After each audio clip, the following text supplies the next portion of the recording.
Everyone, my name is John Roussos, and this is the Here's My Thing podcast. For the past few days, I've been anxiously waiting for Kim Kardashian to tweet to all of her 65.5 million followers that she's bored in quarantine.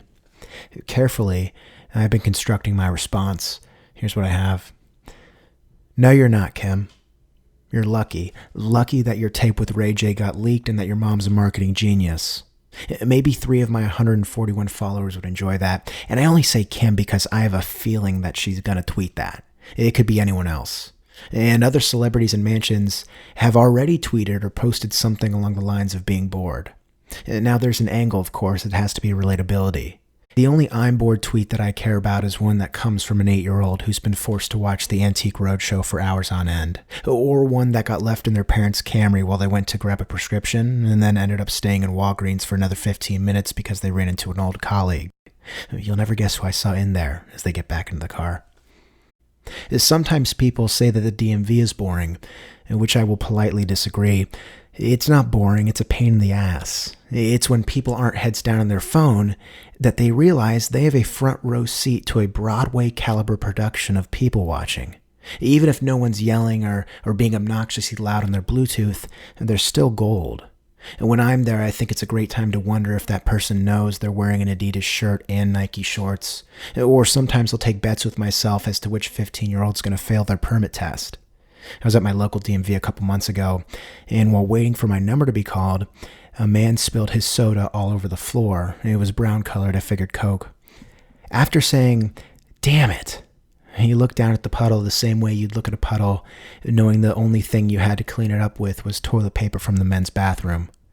He held this for a few seconds before the woman next to him asked, "Was that Dr. Pepper?" Still looking at the puddle, "Mr. Pibb." Instead of offering to help, she said, "Same thing," and then turned the page of her magazine. For the most part, my daily agenda hasn't changed all that much as a result of the quarantining. If anything, I just don't blow $50 a week on coffee, and I've deleted all my dating apps. And I guess I gotta add that I'm now equipped with a foolproof excuse to not show up to a microbrewery for an $8 beer. I'm totally fine being inside. Is still unemployed, so the job search keeps me busy. The podcast and other projects help with that too. I'm also easily amused, and really, I've been here before. This quarantine is basically every single Sunday afternoon that I experienced as an only child growing up. Just instead of reoccurring weekly, it happens every single day and will happen for an unknown period of time. Considering back then that I did not have a computer and our TV had 5 channels and I really wasn't that big of a reader, times were certainly much more boring then, a dreadful boring, knowing that the next day I would have to go to school, which ruled out potential playdates or sleepovers. At best, I'd be able to hang out with some of my neighbors, but I was as close to them as I was my pediatrician. We were civil and could make small talk, but if I had the option to stay longer, I wouldn't take it. I'd pitched to my parents about having another kid.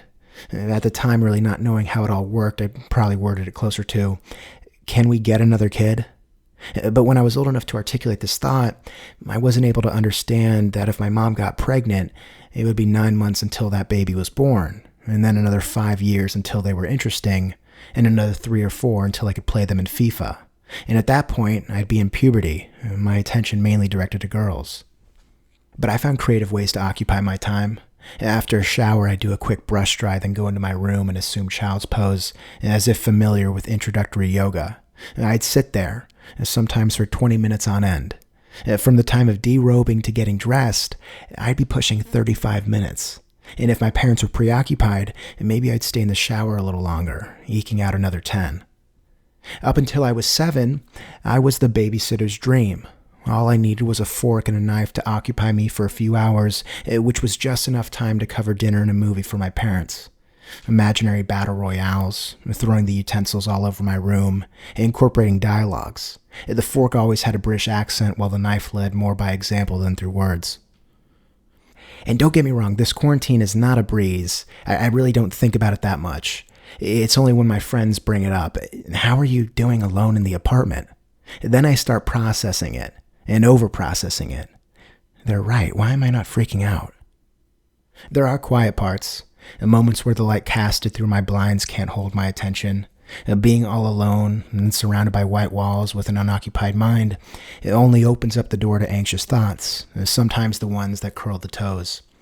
I was thinking about prom the other day, a night that usually rests as a very positive experience in my mind.